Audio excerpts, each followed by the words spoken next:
Welcome back to Dark Fragments, where the shadows whisper the darkest truths. When we last left this story, John Eric Armstrong, the former U.S. Navy sailor with the innocent-looking Jeep plate that read, "Baby Doll," was leading a double life. By day, a seemingly harmless man. By night, a predator hiding behind charm, discipline, and an all-American smile. But what exactly did this man do? How did he kill? How did he get caught? And how many innocent souls fell victim to his darkness? Brace yourself, because the answers are far worse than you imagine. A killer without borders. During his time in the U.S. Navy, Armstrong traveled the world. Wherever the ship docked, Singapore, Hong Kong, Seattle, Hawaii, Thailand, Dubai, North Carolina, Virginia, women began to disappear. At first, no one connected the dots. Different countries, different cities, different jurisdictions. No pattern that anyone could see. But the monster had a method. His targets were mostly sex workers, women he believed no one would miss. He lured them with money, with kindness, pretending to be just another client. Once alone, his demeanor would change instantly. He would strangle them slowly, watching the life drain from their eyes, sometimes weeping over their bodies after the murder. Yes, he cried, not out of remorse, but out of a warped, twisted sense of satisfaction mixed with emotional release. He would later confess that taking a life gave him a feeling of peace, however temporary it was. The bodies begin to speak. After leaving the Navy in 1999, Armstrong settled in Detroit, Michigan. No longer constrained by naval deployments, his urges grew stronger and more frequent. It didn't take long. In the early months of 2000, the bodies started appearing. All found near riverbanks, drainage ditches, and isolated industrial areas. Detectives noticed the pattern immediately. Victims were all women. Many were sex workers from Detroit's red light districts. Cause of death? Manual strangulation. No robbery, no sexual assault. Only one motive: control, power, and death. As the body count rose, whispers of a serial killer spread through the city. Police, at first overwhelmed, began pulling every resource they had. The clue that changed everything. The break came when officers recovered the body of Wendy Jordan, a 39-year-old woman from a river near Detroit.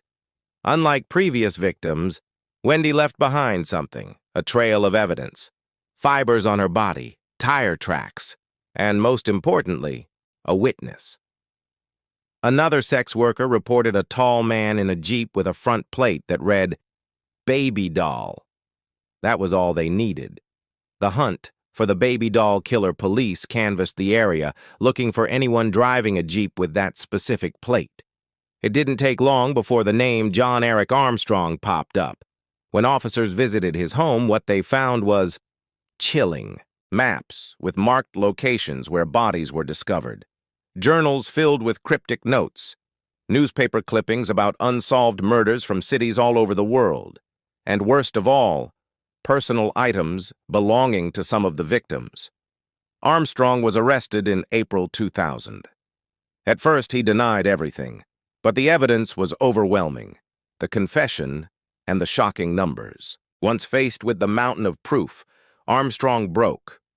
And what he confessed left detectives in disbelief.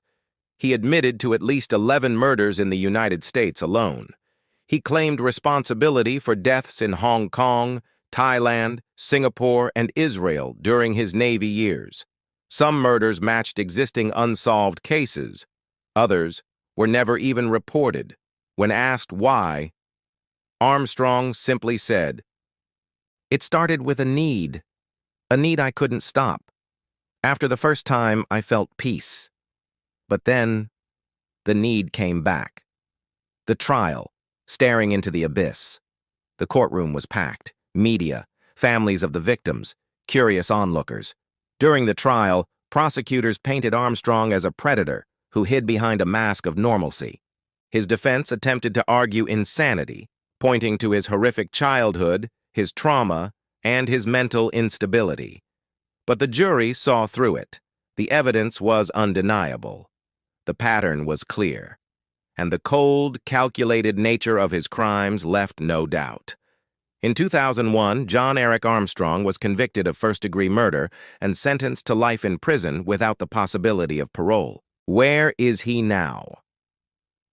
As of today, Armstrong remains locked away in a maximum security prison in Michigan, where he will spend the rest of his life.